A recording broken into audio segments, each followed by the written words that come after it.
Dual nature of radiation and matter topic 33 question பார்க்கலாம் பாருங்க. An electron microscope uses electrons accelerated by a voltage of 50 kilovolt. Determine the de Broglie wavelength associated with the electrons.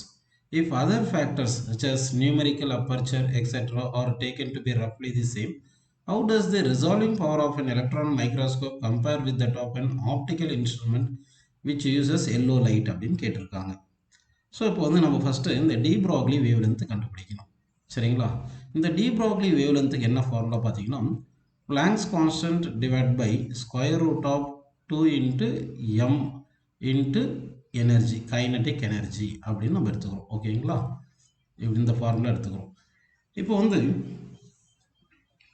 இந்த blanks constant value எவ்வளோ பார்த்தீங்கன்னா 6.63 into 10⁻−34 divided by square root of 2 into இங்கே electrons உடைய மாஸை போடணும். So mass of electron வந்து 9.1 into 10⁻−31 எடுத்துக்கிறோம் into kinetic energy. அதாவது இந்த எலக்ட்ரான் ஆக்சலரேட்டட் பை பொட்டன்ஷியல் வந்து 50 கிலோவோல்ட் கொடுத்துருக்காங்க. அப்போ kinetic energy acquired is equal to potential into சார்ஜ்னு எடுத்துக்கணும். சார்ஜ் வந்து ஈன்னு எடுத்துக்கணும். அப்போ பொட்டன்ஷியல் இன்ட்டு சார்ஜ் பண்ணணும்ப்பா. அப்போ கைனடிக் எனர்ஜி பிளேஸில் பொட்டன்ஷியல் எவ்வளோ 50 கிலோ வோல்ட். அப்போ 50 into 10⁻3 volt into charge of electron வந்து 1.6 இன்ட்டு 10⁻−19. இது மொத்தமாக சிம்ப்ளை பண்ணணும். அப்படி சிம்ப்ளை பண்ணோம்னா இந்த டி ப்ராக்லி வேவ் லென்த் எவ்வளோ வரும்னு பார்த்தீங்கன்னா நமக்கு ஆல்மோஸ்ட் 5.5 இன்ட்டு 10⁻−12 மீட்டர் அப்படின்னு கிடைக்கும்ப்பா. இந்த வேவ் லென்த் இந்த மாதிரி கிடைக்குது. ஓகேங்களா? சரி, இப்போ வந்து என்ன பண்ணணும், எல்லோ லைட் எடுக்கலாம் நம்ம. ஓகேங்களா? எல்லோ லைட்டுக்கு வந்து வேவ் லென்த் எவ்வளோன்னா நியர்லி வந்து 5.9 இன்ட்டு 10⁻−7 மீட்டர் வருது அப்படின்னு வந்திருக்கு. ஓகேங்களா? இது தெரியும் உங்களுக்கு.